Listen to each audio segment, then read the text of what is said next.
নমস্কার বন্ধুরা, এই গরমে তোমরা কে কেমন আছো? আমরা তো খুব খারাপই আছি। গরমে সবারই শরীর খারাপ হচ্ছে। দেখো, এই গরমে কি চিকেন খাবো না, তাই আমি কম তেল ঝাল মশলায় এই চিকেনটা রান্না করেছি, তোমাদের সাথে শেয়ার করছি। তোমরা ভালো লাগলে অবশ্যই বাড়িতে রান্না করবে। দেখো, আমি এখানে 1 কেজি মতন চিকেন নিয়ে নিয়েছি। চিকেনটাকে ভালো করে ধুয়ে নিয়েছি। ধুয়ে আমি পরিমাণ মতো নুন আর হলুদ মাখিয়ে রাখবো।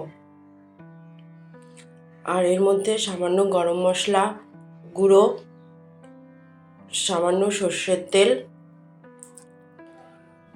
দিয়ে ভালো করে আমি চিকেনটাকে মাখাবো। বেশ কিছুক্ষণ সময় ধরে ভালো করে মাখাতে হবে, যেন প্রত্যেকটা মাংসের টুকরোর মধ্যে নুন, হলুদ, তেল, গরম মশলার গুঁড়ো যেন লাগে। এবার আমি চিকেনটাকে প্রায় আধ ঘন্টা মতন ঢেকে রাখবো। এবার দেখো, এইদিকে আমি একটা কড়াই নিয়ে নিয়েছি। কড়াইতে সর্ষের তেল দিয়ে দিলাম। তেলটাকে একটু নাড়িয়ে চাড়িয়ে নিয়ে তেলটা ভালো করে গরম হলে এর মধ্যে আমি আলুগুলো ছেড়ে দেবো। এই আলুগুলোকে আমি এইভাবে টুকরো করে কেটে নিয়েছি। এখানে আমি 5-6টা আলু মাঝারি সাইজে টুকরো করে কেটে নিয়েছি। আলুগুলোকে আমি ভালো করে লালচে করে ভেজে নেব। দেখো, একটু নাড়াচাড়া করার পর এর মধ্যে আমি পরিমাণ মতন হলুদ দিয়ে নাড়াচাড়া করব। তারপরে আবার আমি সামান্য নুন দিয়ে নাড়াচাড়া করব। এই 3-4 মিনিট মতন নাড়াচাড়া করব। দেখো, করতে করতে দেখো আলুগুলো লালচে মতন হয়ে গেছে। আর আলুগুলোকে আমি নামিয়ে নেব। আলুগুলোকে নামিয়ে নেওয়ার পর আমি কি করছি তোমরা এবার দেখবে। আমি কড়াইতে আর একটু তেল দিয়ে নেব। ব্যাস, এইটুকুই তেল দেবো। আমি সামান্য তেলেই রান্নাটা করব। এবার জিরে ফোড়ন দিয়ে দিলাম, পেঁয়াজ কুচি দিয়ে দিলাম। এখানে আমি 3টে মাঝারি সাইজের পেঁয়াজ কুচি করে কেটে নিয়েছি। দিয়ে এবার পেঁয়াজগুলো আমি লালচে করে ভেজে নেব। 2-3 মিনিট নাড়াচাড়া করব। তারপরে আমি এর মধ্যে নুন দেব। নুন দিলে পেঁয়াজটা তাড়াতাড়ি মজে যাবে। দিয়ে এবার আমি এর মধ্যে হলুদ দেব, একটু পরেই দেবো। হলুদটা একটু নাড়াচাড়া করে নিই। দেখো, হলুদ দিয়ে দিলাম। দিয়ে আবার নাড়াচাড়া করব।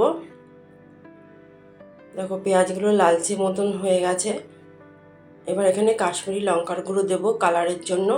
আমি কিন্তু এই রান্নায় কোনো রকম জিরের গুঁড়ো, ধনের গুঁড়ো দেবো না, লাল লঙ্কার গুঁড়ো দেবো না। কাশ্মীরি লঙ্কার গুঁড়োটা তোমাদের ইচ্ছা হলে দেবে, নাহলে দেবে না। এবার এর মধ্যে আমি আদা রসুন বাটা, একদম কম পরিমাণে আদা রসুন আর কাঁচা লঙ্কা বাটা দিয়েছি।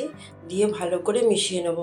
খুব ভালো করে কম আঁচে রান্নাটা কষাতে হবে। দেখো, বাটি ধোয়া জলটাও দিয়ে দিলাম। দিয়ে ভালো করে আমি কষাবো যতক্ষণ না সাইড দিয়ে তেল না বেরিয়ে আসে।